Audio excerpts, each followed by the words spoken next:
In every great series of games, there seems to be one installment in that series that kind of stands a bit taller than the rest, shines a little brighter.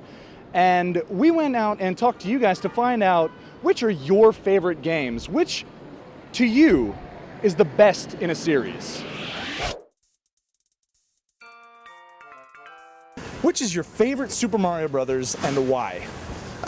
Mario 3. Oh, definitely hands down Super Mario Brothers 2, I must say. Super Mario World. Because you got more to do, Mario can fly, he's got the cape, you got more levels, secrets. The third one you get to go swimming, get these different suits, different levels, different portal everywhere. Mostly for the Tanuki suit. That was different. I mean, you turn into a statue, boom, and then they don't see you. Yeah, but you're a raccoon, that's kind of cheese, you know? I don't know, the big fluffy tail, I don't buy it. At least with a cape, he looks like a superhero. Something. What really sets Mario 2 apart is they invented essentially the side-scrolling platform game. And then they went to a whole nother direction. Everyone knows that Mario 2 is really just Doki Doki Panic, so really it's not even a Mario game. The actual Mario 2 is the same thing as Mario 1, just a lot harder.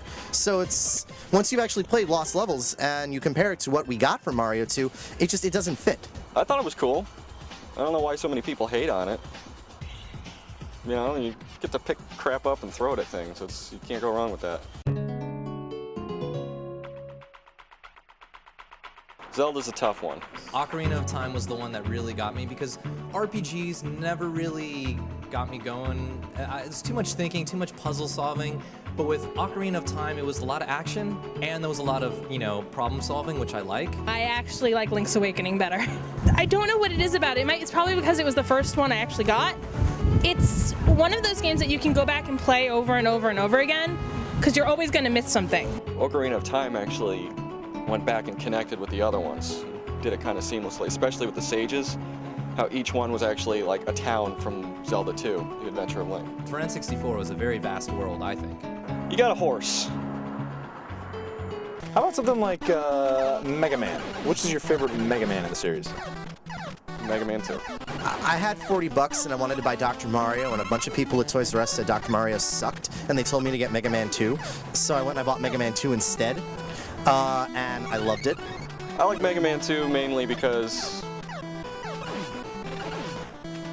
I don't know, it was just cool. It had awesome music, you had cool robots, you got to see Mega Man's hair. I loved it. It was ridiculously hard. It took me 15 years to beat the damn thing.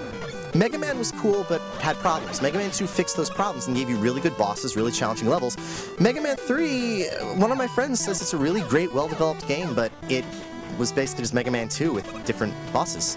Which Mario Kart is your favorite and why? The second one. Mario Kart 64? 64.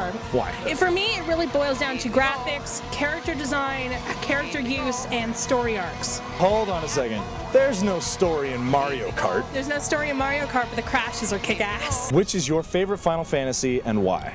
9. Final Fantasy 9 I like to dub existentialism for kids. There's a few scenes, namely in the Black Mage Village and later at the end when you have to fight the Necron, where it's basically life sucks.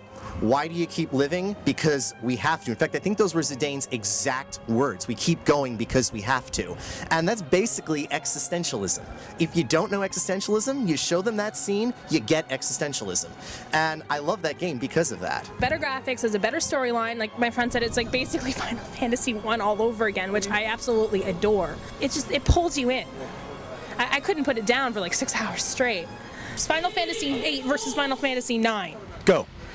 Final Fantasy 9, I think, is the honest to God the better game. I don't understand Final Fantasy 8. Everything just kind of plucked out.